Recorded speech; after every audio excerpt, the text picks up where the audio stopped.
Halo, what's up bro, kembali lagi di channel Jangal-Jangal. Terima kasih banyak nih untuk teman-teman yang sedang mengklik video ini, yang sedang menonton video ini. Semoga kita semua selalu dalam keadaan baik dan sehat seperti biasanya ya teman-teman. Di kesempatan video ini, karena saya masih berada di kediaman Bli Wayandona dari channel Bonsai Elemen.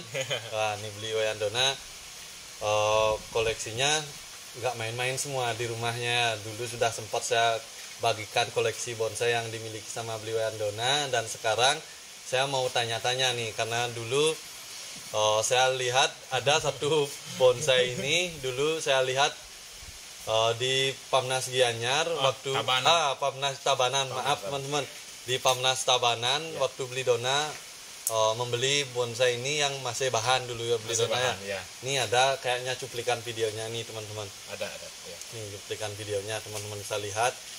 Ini adalah pohon sisir ya Bli ya? Sisir.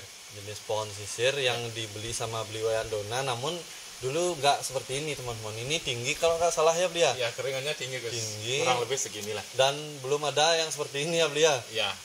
Saya datang ke sini dan lihat hasilnya, ternyata bagus sekali jadinya teman-teman. Dengan pelintiran yang udah di bor juga ya Bli ya? Udah di carving ya Bli ya? Ini kan belum misi dulunya nih Bli ya? Belum ya? Masih apa ya? Masih mentahan di alam lah. Masih mentahan di alam ya Bli ya? Nah, ini sekarang tahap apa nih Bli untuk bonsai ini Bli mau kerjakan ya? Sekarang tahap pemasangan lime sulfur ya. Kemarin tuh di YouTube-nya Bli ya. Nah, di YouTube-nya Bli banyak yang bertanya, kok nggak langsung dikasih lime sulfur sih Bli, habis di carving atau dikupas. Nah, tekniknya sebenarnya adalah kita menunggu kayunya mengering dulu. Karena ada getah dan segala halnya, kita tunggu mengering dulu. Memang kayunya benar-benar kering, nanti saat melakukan aplikasi lime sulfurnya lebih meresap. Karena kondisi kayu kering ini seperti spons ya. Jadi lebih meresap ke dalam. Nah, hal inilah yang akan menguatkan dari kayu tersebut. Kuat dalam artian bukan kuat selamanya. Artinya kita mengaplikasi lime sulfur ini untuk mencegah hama seperti mungkin serangga penggerek kayu yang udah mati kan, ataupun ulat seperti itu, dan juga lumut atau fungus. Nah, fungus ini ya yang menyebabkan kayu ini menjadi kropos. Awalnya lembab, kemudian lembek dan kropos. Ya. Jadi seperti itu. Ini dan bonsai ini juga subur sekali nih Bli ya. Ya, ini baru dibikin konten sekitar 3 minggu. 2 mingguan. Ya, awalnya kan bukan di pot ini ya Bli ya? Bukan, masih di pot semen ya, masih di bahan kemarin diambil dari Pak Toto Dharma ya. Nah, masih ingat kan guys ya, kita bahas. Beli ganti media, nah kemudian beli tambahkan extension juga dan pupuk pegangan di Anderson. Oh, pakai pupuknya? Iya, di Anderson. Di Anderson ya? Di Anderson. Dan bisa dilihat ya, artinya terobosan barunya ini subur-subur ya, serempak dan full. Serempak juga itu sangat penting, artinya tumbuhan serempak. Kadang ada yang pincang, ada yang macet juga, tapi di Anderson cukup bagus ya, bahkan sangat bagus untuk bahan semua jenis tanaman sih. Juga karena dia bersifat slow release, jadi waktu pemakaiannya tuh dihantam di akar dan pertumbuhannya bisa dilihat. Ini baru 2 minggu lah. Diisikan banyak berarti gak masalah ya Bli ya? Sedikit oke, medium oke, banyak mungkin ya lebih bagus. Karena dia bersifat slow release, jadi tidak membakar akar ya. Tidak bersifat panas di media juga ya. Gus belum coba Gus? Belum Bli. Harus dicoba. Harus coba. Ini pupuk bagus. Ya, nanti saya akan coba juga Bli. Bonsai sisir ini kedepannya udah disiapin nih namanya nih Bli atau belum Bli? Udah ada sih di thumbnailnya Bli di channelnya Bli udah ada ya? Udah ada, namanya Kris Patih. Kris Patih ya, karena memang bentuknya memang spiral seperti ini. Bli lihatnya seperti keris ya. Pada awalnya di Tabanan mungkin nggak ada yang suka bahan seperti ini. Artinya mungkin spiralnya ini terlalu monoton segala macam. Akan tetapi kita memaksimalkan hal ataupun bahan seperti ini yang mungkin terkesan monoton, kita bisa ubah visualnya menjadi lebih menarik dengan teknik carving ya, dengan teknik carving. Karena dulu waktu beli aja pertama saya lihat bahannya terpelintir, bagaimana nanti ke depannya, ternyata wah bagus nih teman-teman. Ini yang mengusung konsep bunjin ya. Kebunjin jadinya Ya, dia. iya. Ini masih pengeluasan semua sih, untuk membesarkan daripada anak cabang. Nanti kedepannya juga akan menjadi pola-pola yang lebih tegas dan lebih lebih matang ke depannya. Jadi seperti itu, Gus. Ini untuk pengawatannya ini baru tahap yang pertama ya jadinya dia. Ya, ini adalah pengarahan dari anak cabang. Oh, Ya, cabang. ya, kemarin kan cenderung ke atas, cenderung ke atas. Beli juga ada motong beberapa cabang Yang cukup- besar ya, dia? yang besar, karena beli mau merubah dari percabangannya agak merunduk lah ke arah ke arah kiri. Jadi mungkin di sini nanti ada sub mahkota. Sub mahkota. Karena ini lumayan panjang, kita bikin sub mahkota, mungkin lidah apinya atau ujungnya agak panjang lah, mungkin segini. Jadinya mungkin segitu ya, Bli. Ya, kurang lebih sebeginilah untuk finishingnya nanti. Oke, terima kasih banyak Bli Wayan. Bisa dilanjutkan kembali untuk pengisian lime sulfurnya. Ya. Ini teman-teman tadi sudah dijelaskan juga karena kenapa saya membuat video ini, karena dulu waktu di Tabanan Ya. saya sempat liput dari bonsai yang dimiliki sama Bli Wayan Dona ini. Jadi saya mau memperlihatkan pada teman-teman perbandingannya. Awalnya seperti di video awal tadi sudah saya perlihatkan, Agak monoton ya. agak kurang lah karena belum di carving sama Bli Wayan Dona. Sekarang setelah di carving ternyata hasilnya bagus sekali teman-teman. Terlihat sangat cantik ya Ya. jadinya bonsai ini. Bisa dikatakan gitu. Nah, di sanalah kadang-kadang melakukan proses finishing atau mempertegas atau memperkuat konsep bisa menggunakan banyak cara ya.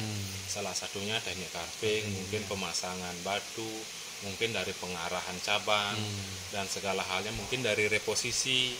Nanti kedepannya mungkin dalam pemilihan pot, jika di sini sudah terkonsep dengan jelas, nah maka di sanalah kita memilih ataupun mengupayakan pot yang tepat, yang akan mengangkat pohon ini menjadi lebih indah ya, ya. Karena kekuatan pot juga sangat penting. Kadang kalau salah pot juga bisa mengurangi dari nilai si pohon itu sendiri. Nah, kalau pemilihan potnya tepat malah akan mengangkat keindahan dari pohon tersebut. Iya. Ini untuk pengisian lime sulfur baru jadinya pertama kan dia. Ya, ini untuk pertama kalinya. Jadi kalau untuk lime sulfur biasanya ya mungkin 6 bulan sudah mulai luntur. Kita berarti setiap 6 bulan sekali. Setiap 6 bulan diisikan sekali. lagi. Iya. Semakin sering kita mengaplikasi lime sulfur, kematangan dari dari warna putihnya itu semakin kelihatan ke depannya. Iya. Jadi tidak bisa dipaksakan baru masang udah langsung putih. Iya. Jadi perlu tahapan lagi. perlu tahapan juga sambil kita menunggu serat daripada kayu ini, karena kena hujan, kena panas maka akan terpecah dan kelihatan lebih natural. Di saat itulah kita menggunakan lime sulfur, seolah-olah kayu itu memang mengering di alam. Karena kayu kering di alam memang cenderung berwarna agak keputihan, putih-putih tulang itulah. Ya.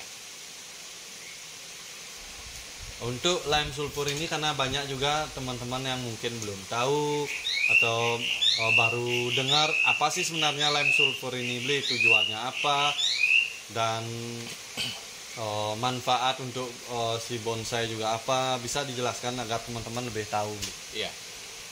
Sulfur ini artinya bahannya dasar sekali adalah belerang. Oh, belerang ya, Belerang. Makanya baunya ini kan kurang agak sedap menyengat ya, Bli, ya, agak menyengat. Ini berupaya untuk yaitu membunuh daripada hama atau insek ataupun jamur yang bisa menghancurkan dari keringan kita ini. Jadi lime sulfur tidak bisa menguatkan kayu, jangan salah kaprah. Karena kekerasan kayu itu tergantung dari umur pohon. Semakin tua berarti kayunya semakin keras. Nah, jadi kalau ada yang beranggapan saya pakai lime sulfur kayunya pasti kuat, belum tentu. Belum tentu ya, Bli. Akan tetapi kita bisa menguatkan kayu ini menggunakan lime sulfur karena tidak ada hama ataupun fungus yang akan menghancurkan dari kayu itu. Oh gitu. Jadi tidak ada hama yang bisa masuk ke dalam Iya, kayu. karena ini untuk hama ataupun insek beracun. Oh gitu. Iya, beracun. Jadi kayunya ini mungkin mereka nggak bisa makan lagi. Ataupun mungkin ada insek yang di dalam bisa dibunuh pakai lime sulfur. Oh gitu. Iya. Untuk jenis yang senang sama sancang ataupun wahong atau wacang, lime sulfur ini kita bisa campur air, bisa kasihkan satu tutup mungkin minuman mineral ya. Mungkin 1 atau 2 tutup kita campur air untuk 2 liter, kita bisa semprotkan. Oh, sama seperti membasmi serangga jadi. Iya, jadi bisa membunuh kutu putih juga. Oh gitu. Iya. Baru nih teman-teman.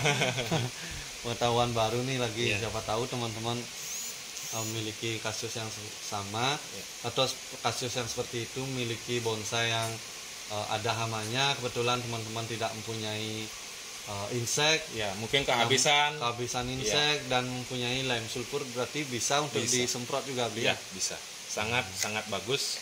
Namun takarannya sedikit ya Bli ya, cuma 1 tutup botol aja, 1 atau 2 dicampur dengan berapa liter air? Mungkin 2 liter air. Oh berarti sedikit jadinya ya. Jadi cukup efisien untuk membunuh kutu putih dan kutu merah mungkin. Kutu merah. Ya. Oh saya baru tahu nih. Ternyata bisa membunuh hama, tak kirain hanya sebagai pengawet batang aja, berarti bukan ya. Jadi fungsinya sama, yaitu untuk membunuh daripada serangga ataupun yang bisa merusak kesehatan pohon ya. Akan tetapi lime sulfur lebih ditepat gunakan ke batang yang sudah mengering. Akan tetapi kita juga bisa melakukan hal seperti tadi, menyemprot ke seluruh pohon untuk membunuh hama-hama seperti kutu putih ataupun cambuk seperti itu. Ya. Jadi kalau untuk penyemprotan ke seluruh pohon, biasanya kan lime sulfur ini kalau di kayu batang kan putih dia jadinya. Kalau untuk di pohon nggak putih jadinya dia. Dia akan putih, tapi dia akan luntur juga. Oh putih sementara jadinya. Sementara saja. Iya. Karena kebanyakan air ya. Nah, seperti tadi. Karena campuran air yang banyak ya. Yang banyak ya. Lime sulfurnya cuma 2 tutup, katakanlah seperti itu. Tidak seperti ini murni lime sulfur tanpa campuran ya.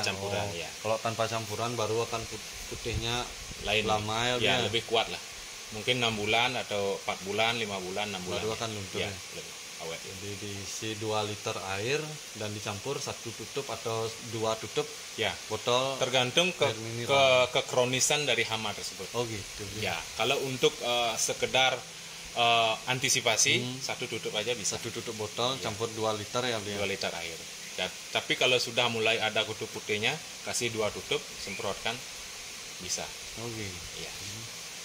Wah, pengetahuan baru nih teman-teman.